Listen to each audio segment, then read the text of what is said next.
finally, a source of raw, real, and honest information on healthcare issues that matter most. Welcome to BS Free MD. From the latest medical information to how to stay sane as a doctor or a patient, no subject is taboo, no BS is allowed. Now, let's welcome your hosts, Doctors May and Tim Hindmarsh. Hello, everybody. If you're joining us, welcome on the YouTube channel. We can't see your comments. We can't see who's there. Yeah, we can. We can? We can see the YouTube comments. Okay. If there's YouTube comments, we can see them. Well, now that we have a few people at the party, I think it's time to start, since it's not just us. No, it's our 31st wedding anniversary. And guess what? I'm back at the studio because reunited and it feels so. So is it copyright infringement if you sing someone else's song like crap? All by myself. I think if they played that, what do you call it? That I don't wanna be Tune Master, they wouldn't recognize it. Auto tune? I think you're good. I don't think you could auto tune that. No, I think no. What's the app called where you play it and listen to the song? Anybody know? No idea. I thought you had it on I thought we're paying big money on Apple for you to have it. $35 a year. I guess we don't use it. Time to lose. What are you talking about? There's an app on your phone where you hit the button when a song is playing. Oh, Shazam. I don't pay for that. Oh. Hi, Desiree. I don't even know if she likes to be called Des, and so I should not do that. Well, I call her Queen D. I don't know if she likes that either, but it's too bad. I think she probably prefers Queen D over Des. Anyway, so cheers. Here's the 31 years. I came back for the anniversary from Hawaii because I was there for a long time and got R&R. And like my spouse, I don't leave on anniversaries. And we are going to dish all about that. We are. You were gone for a long time, and then later you love me long time. No. That is the trade-off. No, gone long time. Gone long time. Okay, both work. Okay. Perfect. I love it is weird though. I might refer to Des and Tim. I like Queen D. That sounds good. This studio gets really hot, and I shut the air conditioning off a little while ago. And you haven't even started your cocktail, so it's going to get hot in here. Oh, another song. It's getting hot in here. Let's not take off all our clothes. Let's just leave it. Well, not on the live stream. Not on live stream. So, anyways, what are we going to talk about, May? What? We have some questions that were posed to us about what we're talking about this week. Everybody is our cocktail of the day. And since it's our anniversary, we're talking about us. I'm sorry, since we talk about us anyway. But we decided it would be really fun to share the best moments, the worst moments, and some of the secrets to our success, I guess, if you've made it to 31 years. I guess that's success. Yeah. And the Duchess of Success. Mitch wanted us to share some of the best dates and worst date ideas. So we will do that.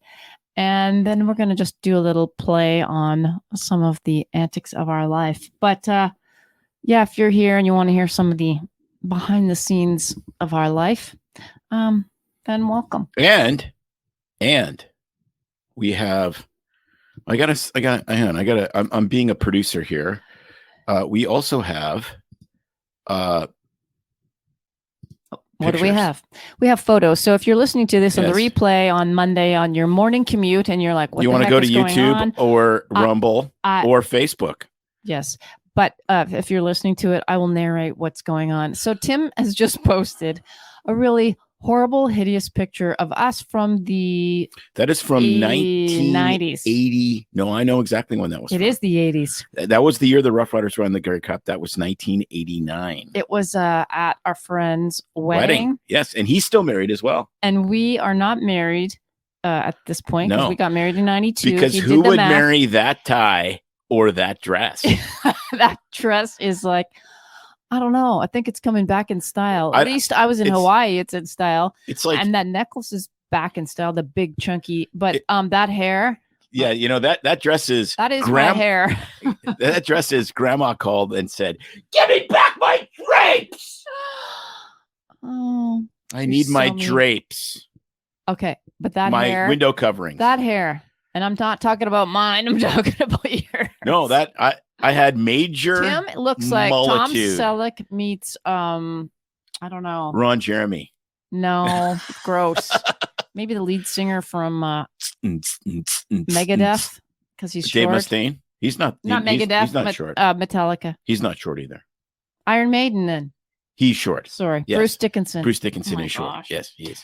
I was reaching. You guys weren't helping me out. Anyway, so look at that. How cute. What a couple. Tim was shorter than me then, although he wouldn't admit it, and he's way shorter than me now. It's amazing what 600 skydives, 35,000 miles of running, and essentially treating your body like an amusement park will do for your disc spaces in your spine. They don't get bigger. Yeah, so that affected your spine, and me, it affected all the other joints of my body, like my hips, my elbow, and more. So correct. You got any other goodies to show? So this picture, this is a total success story. This picture. We are showing the picture of that is literally 2 seconds engaged. After I proposed to May. We did it whilst we were getting our graduation pictures from medical school. And I didn't tell the photographer. It was awesome.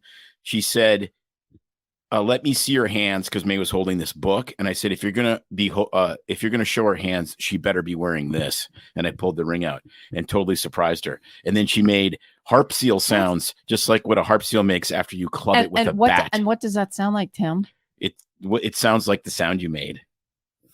That is really rude and disgusting. But it was charming at the time. Apparently it was endearing. You like harp seals because you still. It was endearing. Didn't run away. Yeah. So she was very overwhelmed. I surprised her because we knew we were in a position where we had to get married or break up because of residency training and whatnot. So look at me. It was fascinating that I actually surprised her. 5.5-year-old me. I know. It's amazing. And you go back to that. You dressed up for that occasion, just like you dressed up tonight for the occasion. I did. In your best T-shirt of the day. My T-shirt from Hong Kong when I went when I went to Nepal, and I stopped in Hong Kong on the way. Yeah, of course. The T-shirt of the day. I love it. And T-shirt of the day today, of course, Harley Davidson is Harley. He's dressed up. Yes, for the occasion. It is. So, that's a great picture. And then the next one is actually. Sealing the deal. I call this picture Sealing the Deal. Sealing the deal. It's our wedding picture, me and Tim making out in the church. And now that in that chapel, photo, I'm way crazy. taller than Tim because the giant headdress that we wore back in the 80s and 90s. Yeah, but with the giant headdress, your head was almost the same size as mine. It's when you're competing with Jimmy Neutron, it's pretty painful. And then what do we have? We have the official. Oh, look at that. And are you cleaned up nicely? You got that stash trimmed. Your hair's been shorn as well as your back hair, but we won't talk about that. I didn't have back hair yet. And I didn't have ear hair. Anyway, that was coming soon to a theater near you. Look at those eyes. Look at that handsome couple. I still have the dress. You probably didn't put that picture up, but I still have the dress. And I did a remake, a photo shoot of that for a charity event a couple of years ago. And actually, remarkably, you had to have it taken in because there's nothing like med school to give you the college. What do they call it? The freshman 15. Freshman 15 added up every year. This is another slide that we've had before, but that's what we look like now. Oh. Or you could just watch the other. So look at that. There you go. That was so sweet. So, Karen still has her dress. 34 years for you. Congratulations. I still have my dress. It got a little trashy, but I did. It survived pretty well. And I don't know. I might try to put it on at 40 years. So that would be fun. The headdress, not so much. I think that one got tossed around at a girl's. It's kind of weird. Like like the whole wedding thing is kind of weird, right? Because you get. The women buy this dress and you're kind of roped into buying the dress for this one occasion, which is cool. And I get it. It's this memento, whatever. But at the same time, the guy just rents this tux and it's just like, yeah, whatever. Yeah. The story of my dress is pretty simple. I wasn't that picky or into anything I don't know. I wasn't a real princess back then, but it was the first dress I put on. I'm like, I feel like a princess. And I tried on a few others and I'm like, no. And it was the cheapest. So that's not how I roll now. Is it?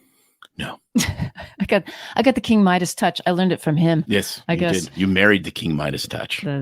Funny. Yeah, you touch me, I turn to gold and everything I want to buy. Right. Anyway. No, you touch me, you get the gold. That's how that works.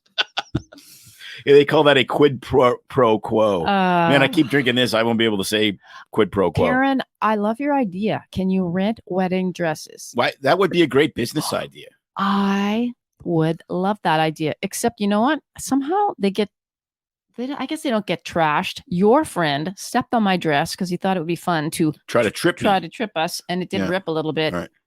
But interestingly, he got married in 1989, and he is still married as well. Very happily married, by the way. A lot of your friends still are, which is good. Yes. I think I like that idea. I'm gonna have to look it up. But I think I don't know. That's a good business plan.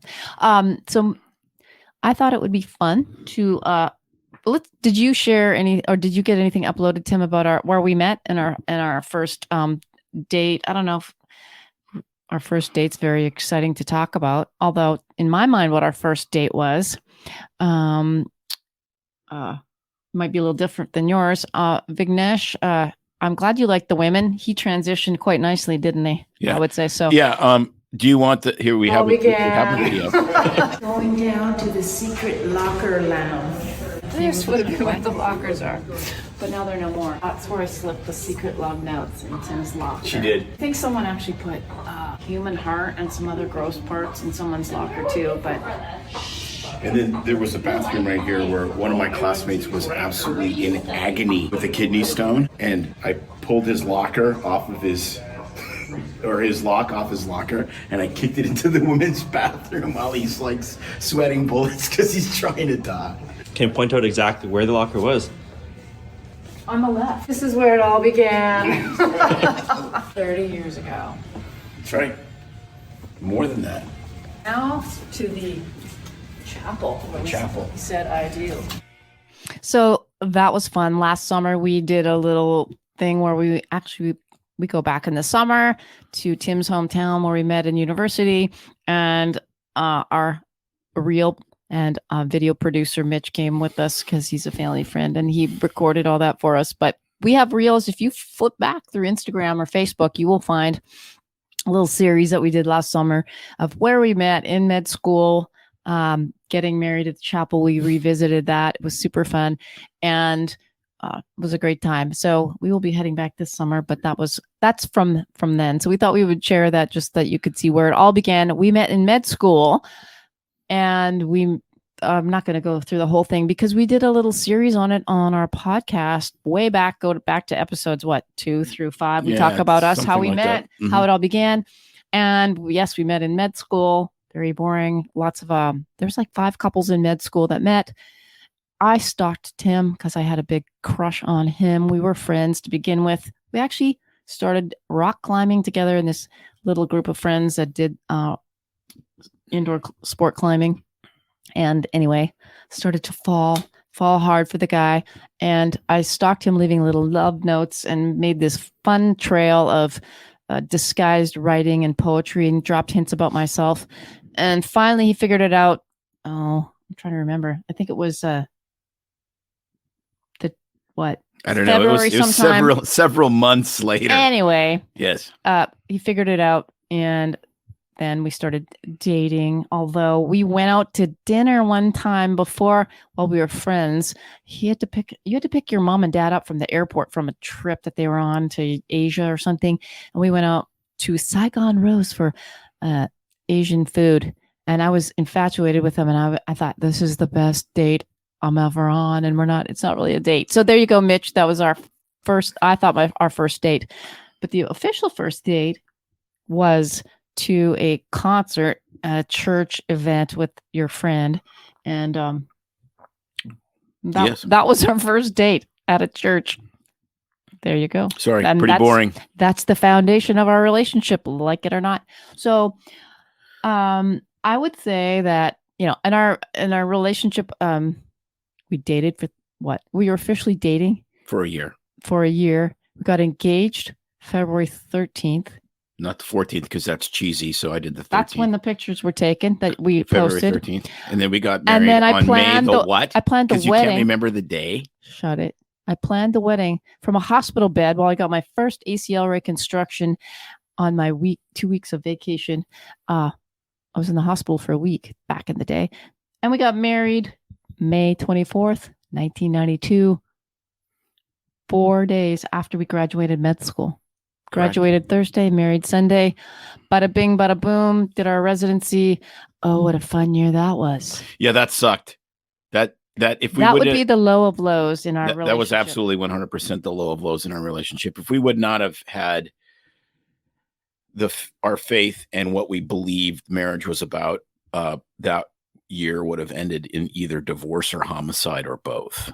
Yeah. So I would. if you guys are listening and want to post some low moments of your marriage that are tough times, you don't have to share too much.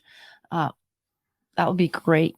We can talk about that. So the first year was really rough because A, I hated it. B, I was still recovering. I had depression, but I had an eating disorder. I was still recovering, struggling through that. Let's say not even recovering. And I really was struggling with medicine. I said, if I fail this internship year, the first year, I will go to Macy's or the Canadian equivalent, Eaton's or whatever it was. The Bay. Hudson's Bay Company, and sell makeup or perfume or clothes. I don't care. And sell sealskins from the Bay. I'll sell harp seals. In Tuktoyaktuk. But not only that, we were in separate call groups of 3. We saw each other every third day, and usually one of us was sleeping to recover from the previous 36 hours we'd been awake. And then my sister, bless her heart, moved in with us after the first 6 months of marriage because that the reasons don't matter, but we were there to support her. My mom and dad thought it would be good to have a roommate, etc. She was going through her own issues, so we had a roommate problems.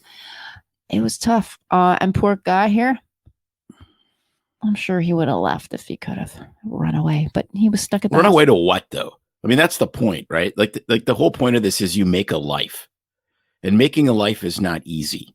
Making a life, by definition, is really, really hard. And when you understand that things are challenging and they're hard, and that what makes a life is discipline and commitment and love and all of these things we talk about, it's not speaking into the universe and the universe speaking back to you. I'm sorry. That's just kind of, it's horse shit. It's about practical stuff. Right. You know, people go, how come these rock stars or these whoever's, you know, these marriages don't last? Well, if you're on tour for years at a time and you're never with your spouse and women are throwing themselves at you, chances are your marriage isn't going to last. Yeah. No matter how much character you actually have. You can't, there's certain pressures that are unsustainable. Life is about figuring out how to navigate those pressures in the most reasonable way. And then you make a life. That's how it is. And the quality of your relationships, kids, is the quality of your life. That is the bottom line. Well, let's just say that the fairy tale ended quickly for us after the 3-week honeymoon in the Caribbean because the real life hit hard and fast for us. So, but you know what? Having been thrown straight into that cauldron was actually not that bad of a thing. Way better than slowly growing apart and having kids and a mortgage and all of this, and then having your marriage crash and burn. I as horrible as that was, and it was really bad, to have sustained that and then be able to look back and say, we can make it because we've already made it. I think that is unbelievably powerful, and it's practical things. It's like I've said, and I will keep saying this, and I will hammer away on this. If you are not looking to meet the needs of your spouse more than you are looking for what they can give you, then you are not in a marriage. You're in a hostage negotiation. And unfortunately, you're both hostages. yes. And so yes, that's the key. We've learned a lot. The key is What do you need from me and how can I do that? And please, women, 100%, please, I beg you, put to death this notion that if he really loves me, he'd know what I want. No, he wouldn't, because he's thinking about scratching his right nut and who's playing football this weekend. That's what he's thinking about. Now, he wants to try to please you and meet your needs, but he doesn't know what those are, because we're like thinking about random guy Sex. stuff. Yes, exactly. Sports. Yes. Well, let's talk about sex, shall we? Well, we did this in an episode I know. with the Noms. We have a really good podcast episode where we talked about relationship challenges. And I will scroll back here in a minute and find it to share with you all. But we can talk about that. I wanted to keep it light and funny, but if we're going to talk about sex, I got heavy. If we're going to talk about sex, I guess it would be light and funny for this episode. I'm just going to give you my little tiny, non-X-rated, most important thing you'll ever learn about sex in a marriage. It's the greatest quote I ever heard from some marriage counselors that we had been watching a gazillion years ago. And it's really simple. Really simple. Okay, here it is. Men don't feel safe in a marriage unless they're getting sex. Women don't give sex unless they feel safe. Holy crap. I wonder if there's a chance for some conflict there. So then the question is, as a husband who truly loves his wife, how do I make her feel safe? Well, you know what you do? You meet her emotional needs, which means you shut the TV off and you listen to her. You mean you just don't have to flip a switch?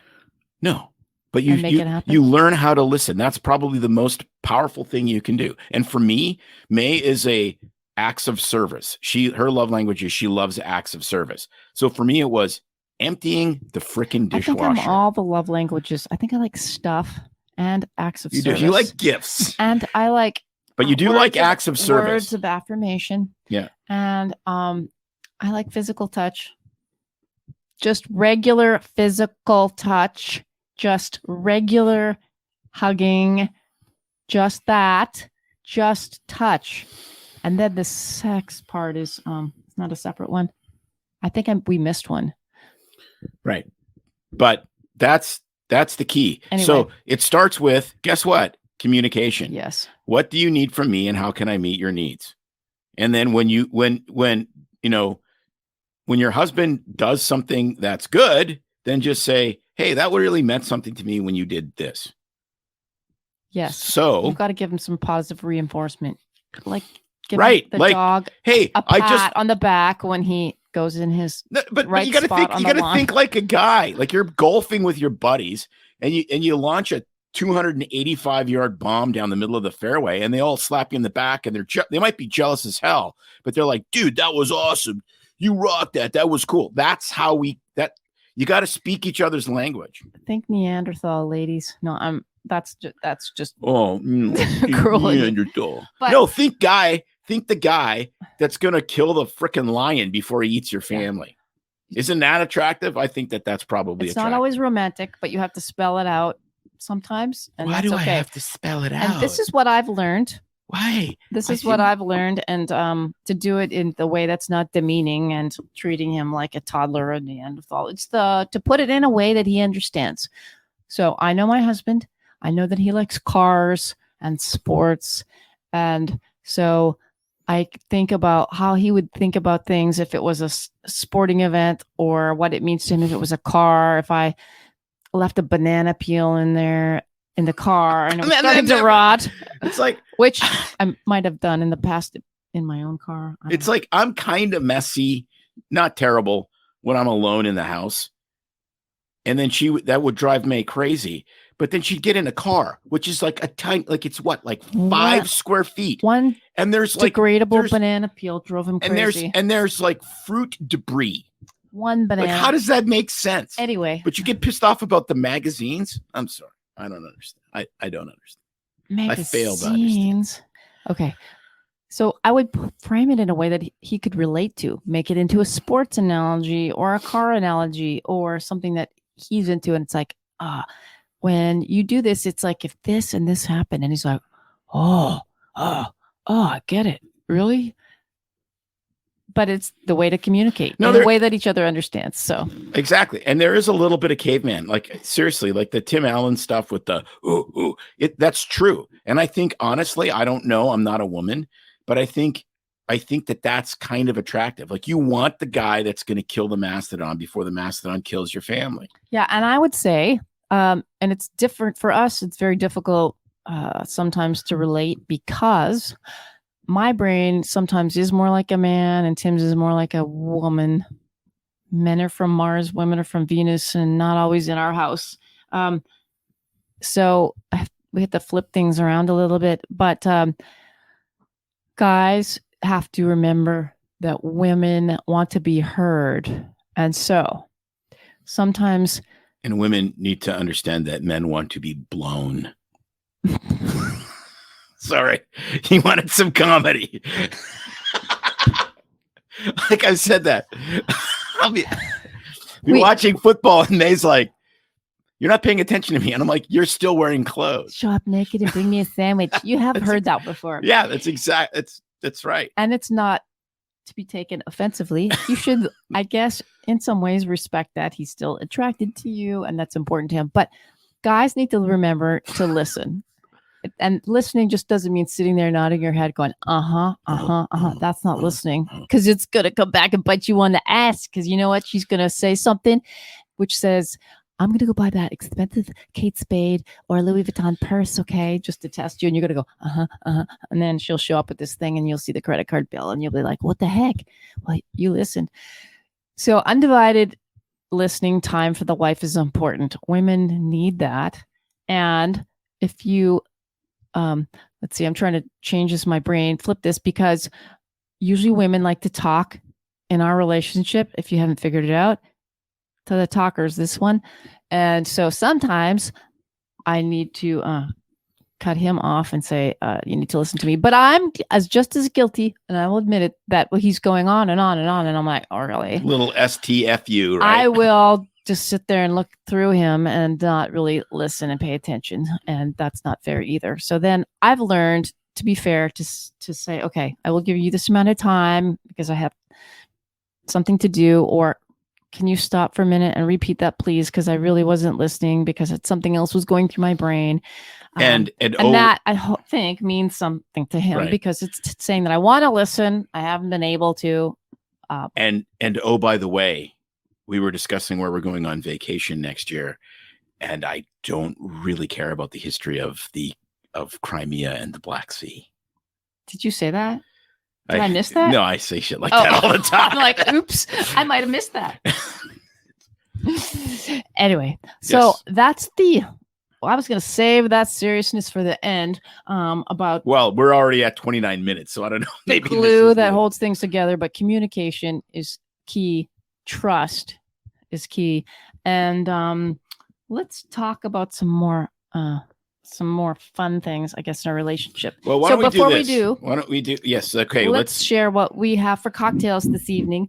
You know, tonight's episode is brought to you with, that's what I'll say, brought to you with Crater Lake vodka, made in Oregon. Made in Bend, Oregon. I have the hazelnut espresso on ice. That is dessert in a glass.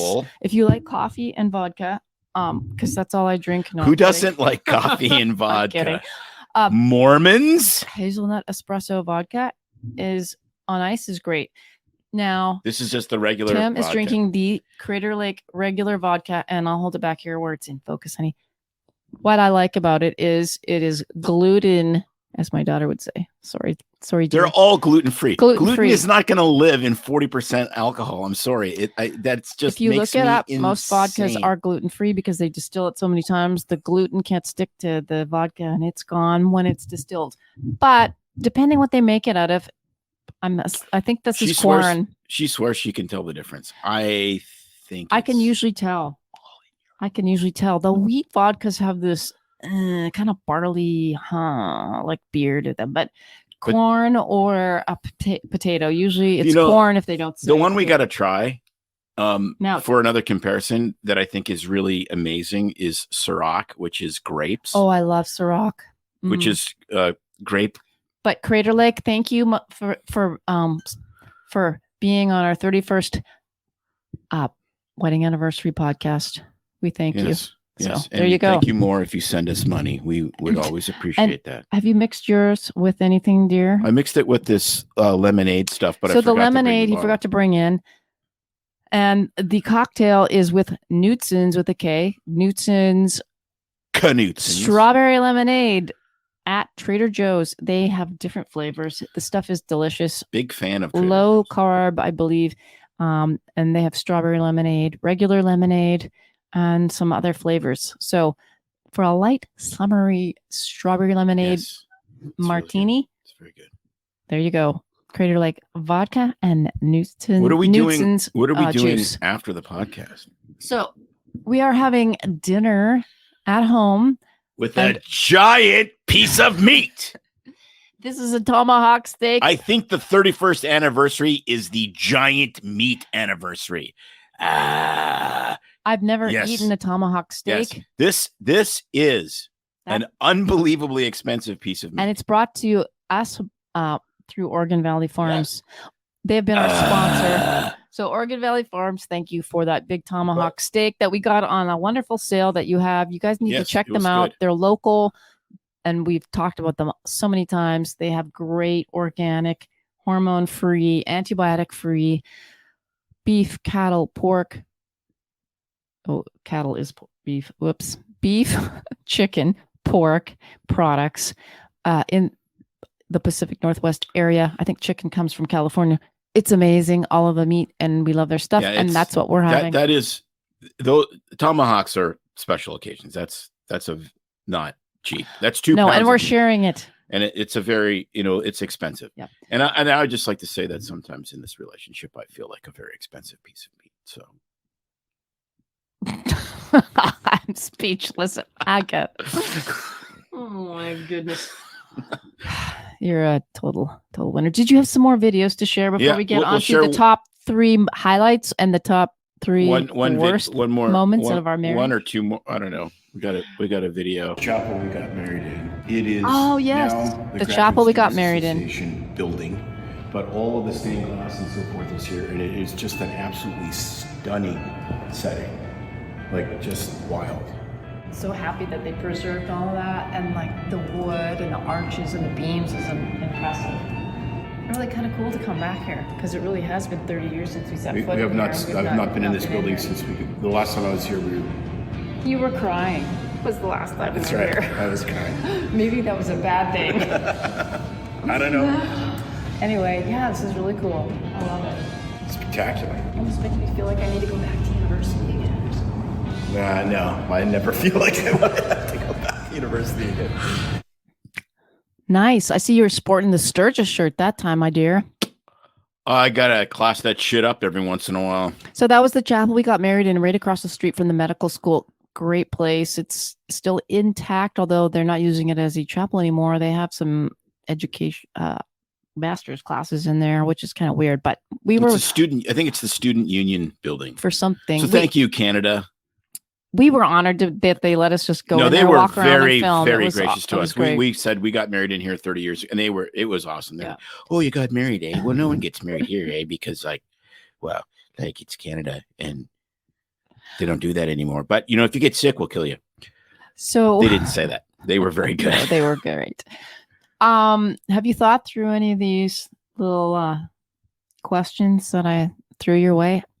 Do you have any best moments in our marriage together? As Mitch would ask, best date nights or dates, or any thoughts? Here it's not. I did think of this. Okay. And it is not. There's moments. There was not any. Absolutely, this was the moment. There's a couple I can think of, but I think the thing that gets me the most, that makes me feel the most taken care of, is when you get me. Oh, that's just sweet, but not to the point I was asking. No, but it is. Okay, so for instance, he's all sappy today. So, wow. See, as you can tell from the video, because he was the guy that crying at the wedding, he's the emotional needs guy. Right. I need an emotional support. Animal, me. Yes. Thanks for saying that. The cat. Just put a little shirt on me at the grocery store and a little neck brace with the leash and just say emotional support animal. That is going in a place that we never, ever need to go. Ever. But in San Francisco, it's that they call that Thursday. So at any rate, no, I mean, so for instance, there's a lot of times. I loved windsurfing. I loved going to the gorge. We eventually moved here largely because of that. May's like, she would come to the gorge every weekend with me and hang out with our friends. We made some very good friends there. It was great, but she never really got into it. So it was not really an equal experience, but she felt that it was important enough for our relationship. So she did it. Like, it's that stuff. It's my car stuff, which she appreciates and she enjoys to a certain degree, but it's not her thing. And so that, I think, is unbelievably powerful. Unbelievably powerful. You do have to have shared interests. I'm a big believer in that. And you do need to do stuff together. But May and I do a lot together that a lot of people don't do. We've worked together a lot. We do the podcast together a lot. You know, this is now becoming a business that is a big deal to do as a husband and wife. So we don't necessarily have as much recreational activity together, and we need to work on that, especially as we get towards retirement, which will not be too hard. Wait a minute. But we've done tons of recreational stuff together. Okay, I'm full of shit. I call BS. Oh. Our entire life together. Who got dragged in? And that's what I'm saying. You got dragged in. You got dragged in because you appreciated me. Okay. Well, dragged in and pulled along on the adventures and of the day and injured numerous times. And I'm usually the one getting injured and all this stuff. And along the way, I grew to really like a lot of the things. Yes. And Tim pushed me, and some of the things I did not like. And I said, bag this bullshit. Like windsurfing, I tried, one of the hardest sports ever to learn in my book, and I'm a pretty good athlete. Yes. So I tried it. Followed closely by kiting, which is awesome. Hated to wind learn and quit. 60. But I see what you're saying is that, yeah, for a while it was a little lopsided because he's the high action seeking, thrill seeking adventure guy. And so if we wanted to do stuff together, I would have to tag along.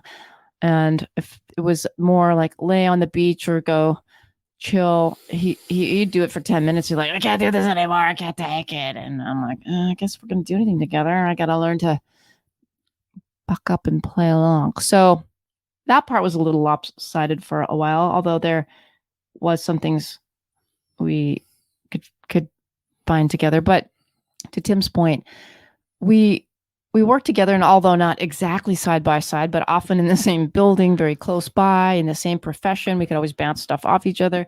A lot of things, sports we did together, we did family activities. And so for us, when people go, you take separate vacations, it's honestly because we do so much together that him going to Sturgis with the guys, or kite surfing, or me going with my girlfriends or friends to a tropical location is not like, I don't know.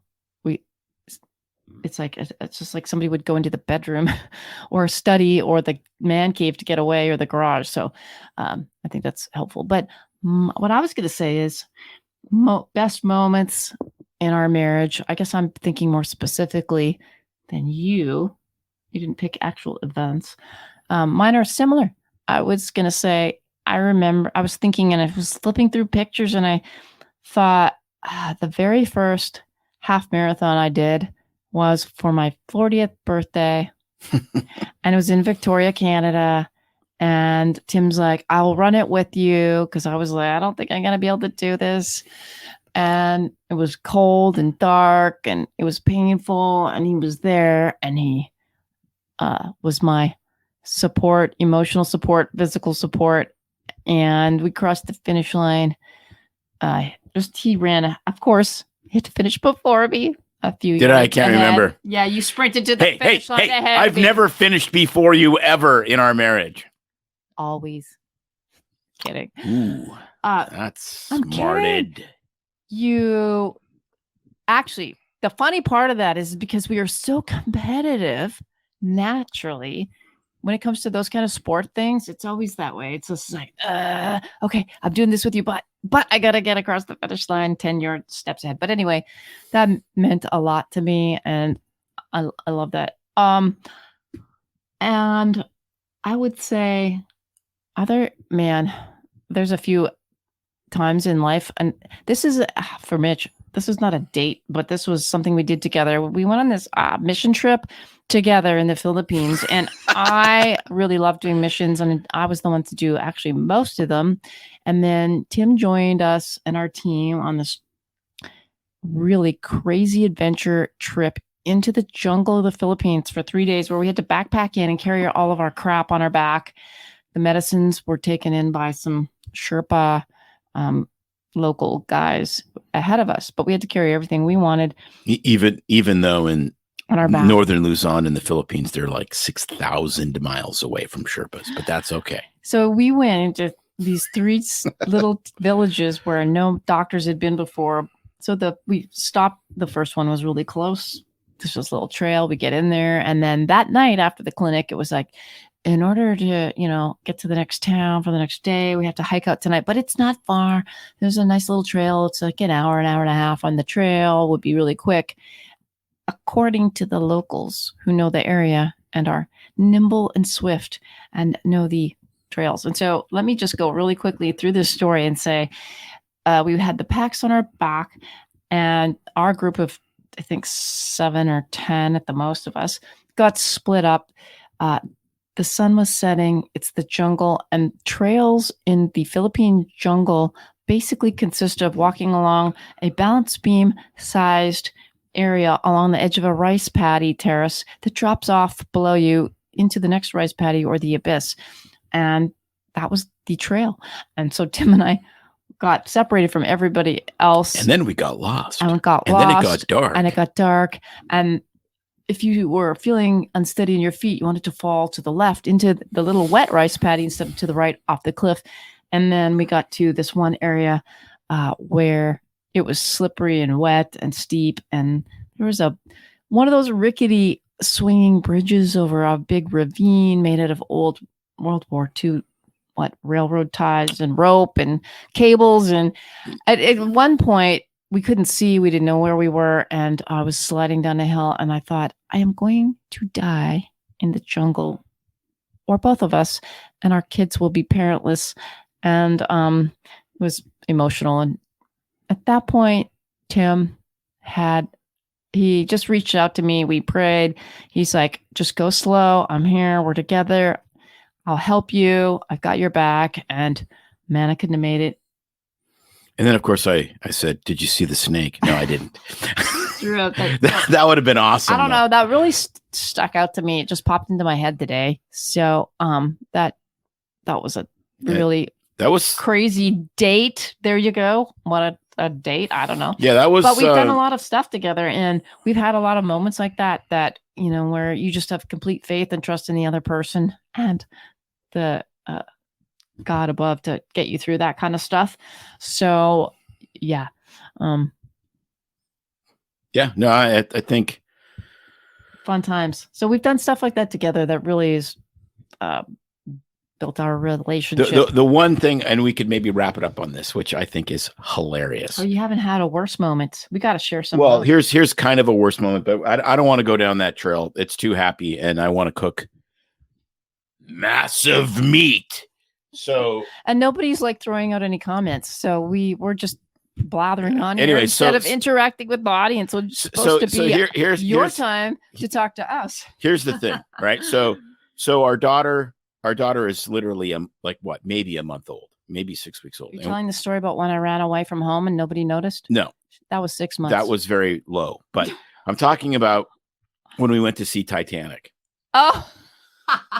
And we roll into the local theater, which was in and of itself quite an adventure. And we had a nurse that worked for me who is still a family friend, watch our literally 1 month old. And there's kids in front of us in the theater going, all those people, they're all dead. They all die. And they're just talking. And I just said, you know what? You keep that talking up, you shall join them. And that worked. So then we watched Titanic, and May's all emotional, and she just had a baby, and she's like, I would never get in the lifeboat without you. I would go in the water.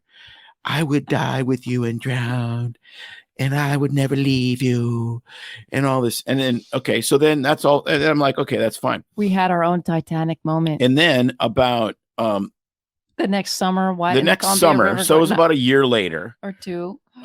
We are in the gorge, and the Columbia River's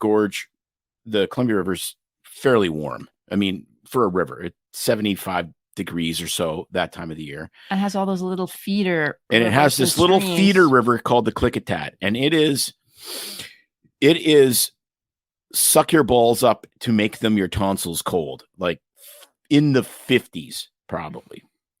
So we borrowed our friend's jet ski, and he's like, yeah, you can run it up the Klickitat. Just, be really careful because it gets shallow. I don't want you to run aground. And he said, have you ever used a jet ski before? We said, no. He's like, well, just so you know, you can't if you turn really sharp, stay on the gas, don't get off, or it'll tip. So what happened? We get up into the Klickitat. It's totally shaded. The water is 20 degrees colder than what we're used to. And who's driving? And I'm like scared to death that I'm going to do something to this guy's jet ski. And I start turning it, and all of a sudden it turns into the Weebles wobble, but they don't fall down. And it absolutely, like, we are completely off this thing in the water.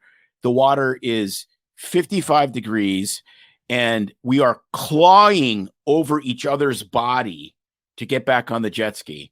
And we get back, and we go. You were worried about saving you and your balls, and I was worried about saving me, and the children needed their mom. Yeah, whatever. No, it was kill or be killed in like 2 seconds. Okay. It was kill or be killed. And we get back, and we are laughing. We got back on that thing and we started laughing. We started laughing, so and we're like, hard. Oh, Titanic. Yeah, right. I'm not getting into the lifeboat. We're bullshit. You're clawing my eyes out to get on the lifeboat. We're both like, oh my gosh, we would have both killed each other just to save ourselves. Okay. Just like Mr. Ismay, who bullshitted his way onto the lifeboat. Yes, that's a historical reference. That's pretty funny. I totally forgot about that. Yeah, that was that. It's awesome because here maybe this is we should end with this. Reality has a way, if at least your eyes are partially open, of revealing who you really are. We need another jet ski experience now to see if it would be different. You know what we could do? We could probably start like a jet ski marriage experience. Oh, I'm thinking where we put people in these super stressful situations, and then they find out who they really are. Well, you just need to go to one of those marriage counseling weekends like we did. Didn't we have to wear those stupid punching bag? No. Well, we did the one where it was they had the talking stick, but the talking stick was this fridge magnet, and it was quite sharp. And we got maybe 10 minutes into, and we didn't really feel like we had any major issues at that point, but we got into about 10 minutes of not even 10 minutes. I bet you 5 minutes of passing the talking stick. So you can only, and I was like, I am going to gouge. I'm going to puncture your skin with the talking stick. And she was like the same way. And I just looked at her and I go, this is total bullshit. Okay. No, you can't say anything because I have the floor. See? I don't know. I was like, dude, that is completely insane. Some people might need to use that technique. Maybe. For us, it didn't work. It was not good. No. So we would not employ that technique in any of our marriage counseling classes. We have done some, but oh man, yeah. No, yeah. It's like, I'd like to get the talking club, please. Yeah. Oh, you don't have the talking club. I know, because I just clubbed you with the talking club. Yeah, no, that was some good for us. Well, we've had some funny moments. We've had some down moments, which, I guess maybe we could do a Debbie Downer episode, right? I'm no Debbie Downer. I'm the one that had the 7-year itch twice. Didn't have an affair, but really kind of wanted to pull the plug on the marriage. and ran away from home with postpartum depression. You don't go far in Sweet Home in the middle of the night when nothing's There's open no gas stations. and no gas. And I would siphon the gas out just to keep Oh, that's what happened. just to keep the bitch at home. No, I didn't, but I couldn't resist. Like, you put the ball on the tee. People say stuff. They put the ball on the tee and they don't expect me to smack the hell out of it. That is irresponsible on their part, not on mine. If you put the ball on the tee, 31 years and I you haven't put learned the that ball yet. on the tee, I will hit the ball. It is always tea time. Well, we got to stay married so that I can perfect my craft with Siphoning you. gas. Siphoning gas. Man, that would have actually been brilliant if I would have thought of that. Yeah. Well, it's okay. I've been siphoning your money away. Well, you made a lot of it too, so it's not that one. You know, may not have been entirely equal as far as earnings, but you also stayed home with the kids a lot. And I remember those days when you would work on Fridays, and I would be home 100% with the kids. And our kids were really quite good. Oh yeah. And there would be times where I would call her. We beat them into submission. Well, don't say that. I am kidding. Yes, I am kidding. They were well loved and very well disciplined, and honestly, like I think growing kids. I think God's the worst way. thing. I think the right. Remember that? No, don't do that. Growing, don't do that to me. What? I think the worst our son ever. I think the worst punishment don't do ever that to me. was hot sauce in his mouth for saying something naughty, and then he had a big histrionic attack. Well, let's just so that CSD doesn't report us even retroactively. The hot sauce was literally on one tine of one of the fork. It was literally I put it in one drop and put it on his tongue. I did not dump hot sauce. Man, if we had video of that, we would be like we would have 10 billion followers. That was so funny. There has been horrible things where people dumped hot. I mean, I did not, but just to clarify, it was literally like a tine of a fork drop amount. And he was so dramatic. It was so spectacular. It was super funny. I wonder where he got all the drama from. Yeah, I know. I had no idea. I think me. Taking the fifth. Anyway. But I remember calling you. So you stayed home on Fridays. And I'd call you. Calling me at work. And there was days, and I'm like, okay, you've been done work for at least 25 minutes. Where are you? Why aren't you home? Because we are getting really close to 3 chalk circles.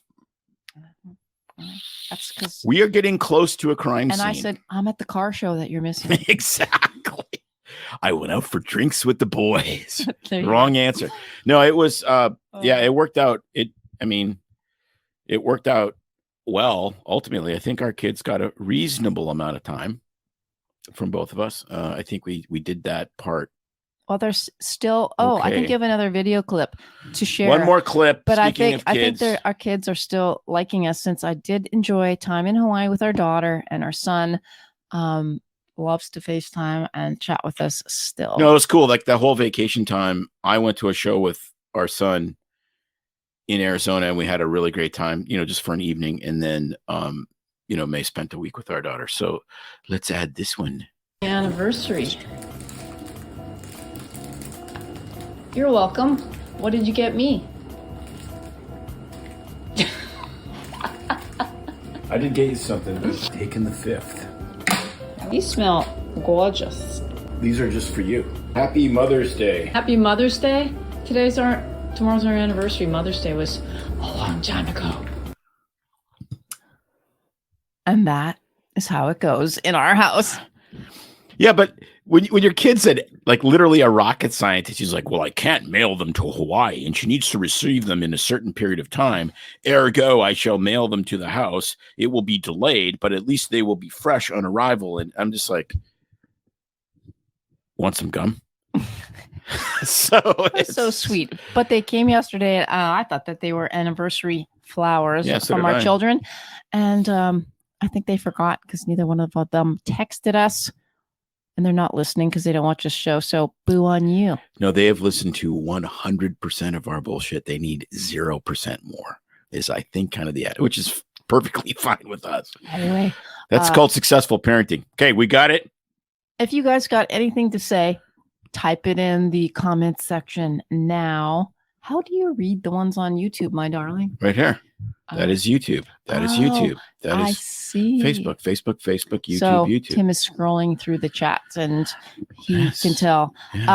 They have nothing to say, so I guess that means it is time for us to go. Well, it's almost an hour, which And is enough.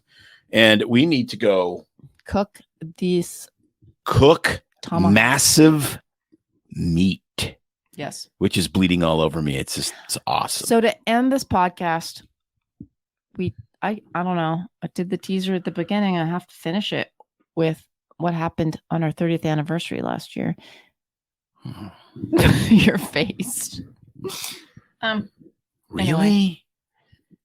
I think we probably already shared that a couple weeks ago when we talked about separate vacations on this Doctales. So I won't put you under the rug or throw you under the bus or whatever the sayings are too much. Throw you under the rug bus. I bought Tim his dream, his car condo last year on our anniversary because we went to Florida together to visit our friends in Orlando. And then Tim said, oh, can I go kite surfing next week with my friends from junior high on our anniversary? And like I talk like that. I'm kidding. Anyway, he asked kindly. He was afraid with trepidation because he knew it was our 30th wedding anniversary. He wanted to go with these guys. It meant a lot to him. And I said, you know what? It's our anniversary. It's a date. If this is a chance for you to do something you love, go ahead. I will go hang out by myself in Sarasota. And then, I found his dream car garage and it was pretty funny because I was telling the guy that it was our 30th wedding anniversary and he was aghast that I was shopping for Tim's car condo. Well, it's not going to be just my car condo though. That's the thing. Like we'll put a studio in there. You're right. It will be owned by both of us. But it's okay. The car condo. But there will be a man cave in there. That car condo means a lot to you. A house is, or a condo or a cat box where we're going to live means more to me.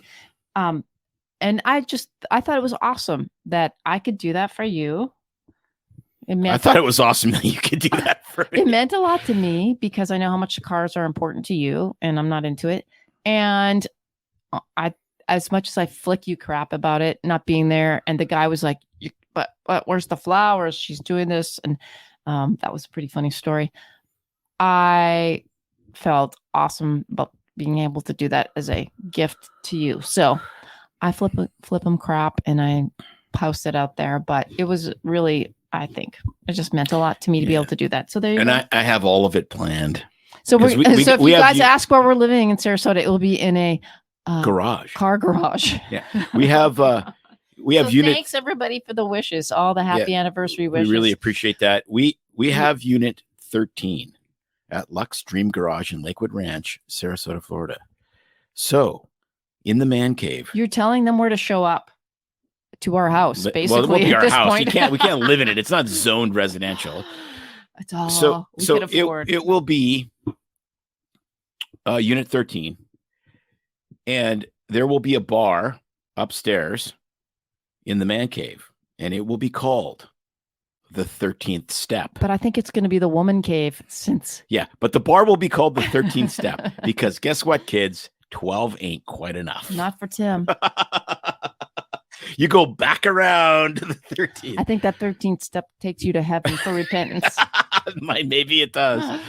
Liver transplant is the 13th step. So anyway, we love being here with you guys. We love it when you put the comments out there, and thank you for all the happy anniversary wishes from Vicky and Karen and Lariat and Michael and Brenda and Tina and all these people that have touched our lives over the years. And Amy and Karen. There you go. I feel like 28 romper years room. that we've been here. You get the romper room mirror. I see Sally and Alice and Billy. Yeah. There you go. That is if you understand that reference, you're old. Okay. And to wrap it up, I have to do this because Desiree gave us such great ideas. What would be the best show, movie, or persona that represents our marriage to you? Show? Pick one, like a TV show or a movie or a persona. We joke about this. Well, I know what you picked. I know, and I know what you picked. I mean, as far as she said medical show, and I said house. Yeah, whose house though? Well, that's the question, isn't it? Uh-huh. I think deep in my heart, I'm more House. Yes. But- and I'm more Wilson. But verbally, I'm House. yeah. I have the caustic tongue. But I have the caustic mind.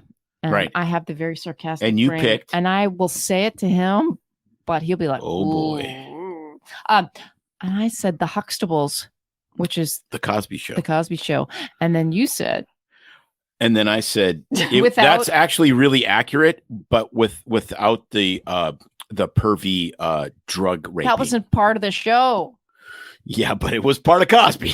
So Because you got to two- put the pervy drug raping two professionals, and maybe I should have Yeah. picked law. Wasn't she a lawyer? She was a lawyer. Yeah. Of course. So anyway, No, you have to put, if you're going to reference Cosby, you got to put the pervy drug raping disclaimer. but then you know what? I posted a post on our story. It might still be up for the next half an hour of Edith and Archie Bunker, and I used to joke that was us, and would be us as we. Oh got man, older. that well, yeah, she's but a no, little ditzy. no, more ditzy So, than I am. No, I 100% will own the Archie Bunker side. You are not Edith. Okay. But not even close. It would be Archie Bunker married to Mrs. Jefferson.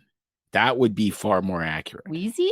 I don't really remember what Oh she yeah, was she like. she was very classy, because actually we could just be the Jeffersons, because he was kind of the spastic short guy, Sherman Hemsley, that was always going like a million miles an hour, and she was like I don't remember what she was like. she was quite stable. And then there was the other couple. Honestly, if you watch Bob's Burgers, sometimes I feel like You're Louise. Louise. Yeah. Okay. But Well- you're not Bob. No. More like Robin Williams.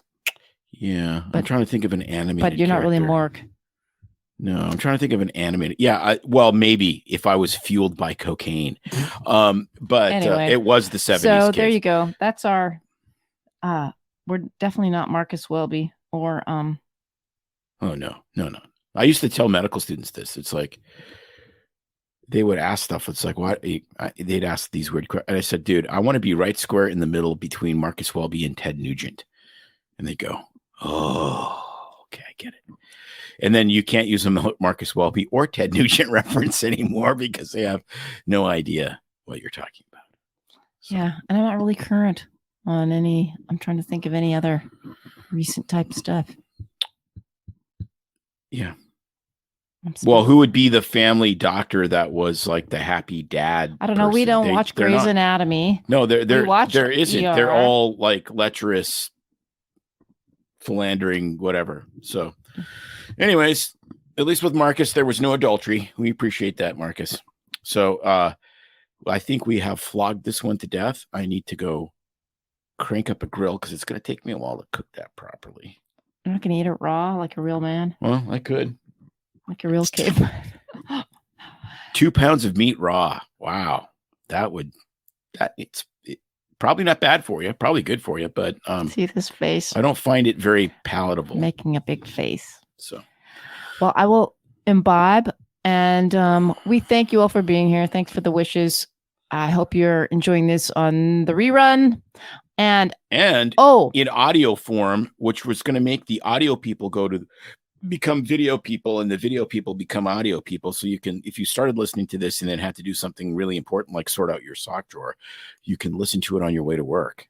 Mondays, Thursdays is our regular podcast. You Oh, can watch oh it on boy. the Rumble and the YouTube. And we have a new newsletter that is coming to you weekly. Sign up because you get actual other information that we don't share on the podcast. And the news, what's the I newsletter? will- What's the newsletter called, May? Truth Serum. Yes, brilliant. That I'm collaborating with Queen D with. So fun writings, and Tim dropped some truth bombs in there. We will get you that newsletter. There's a sign up coming quickly on our website, bsfreemd.com. where Click you can and join. Click and for the join. All things newsletter. It BS comes Free out MD. weekly. And this week, do you want to share what Oh, we've got coming out Okay, tomorrow? This week is one of the best interviews we've ever done. It is Doc Pete Chambers, retired lieutenant colonel. He's a Green Beret. He was the first person as a physician to become a Green Beret. They said, you can't become a Green Beret. You're an officer and a doctor. He said, okay, then I'm going to just quit the military and reenlist and become a Green Beret. And they're like, are you nuts? Okay, you can try the class and see what happens. He graduates. That's not what we're talking about. He becomes a Green Beret. He's a super badass. People look up to him because he's just like a down home, amazing Texas country boy. Plus he's a doctor. Plus he gets in firefights, blah, blah, blah. Then he becomes a medical whistleblower about the you-know-what thing that goes in your arm, and all hell breaks loose. And he explains all of the data to us in an amazing way. And it is unbelievable. And he talks about his experiences, and they're super moving and amazing. And he brought us to puddles. We were puddles. This guy has such a big heart. You have to listen to this. It is unbelievable. Yeah. Dropping on May 25th. Tomorrow. Check out that podcast. And we also have some other great stuff coming up, including a rare diamond in the rough, an endocrinologist that believes the food pyramid is bullshit. It should be flipped upside down, like the what's the cartoon called?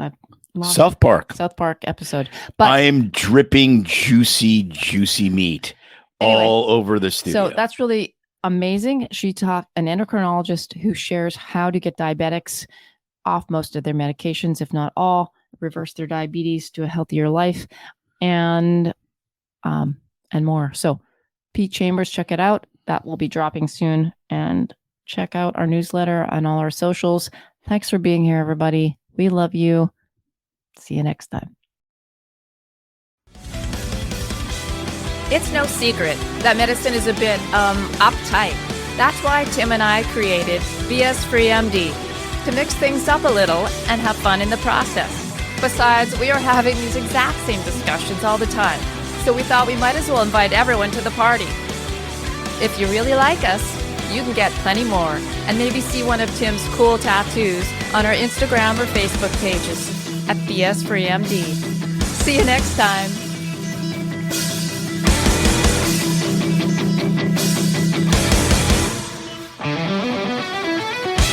But we try to keep BS Free MD as raw and real as possible. We can't be held responsible for any medical decisions or discussions had as a result of what you've heard on the show. We know, bummer. But the truth is, we really do care about your questions. So feel free to reach out to us by email at doc@bsfreemd.com.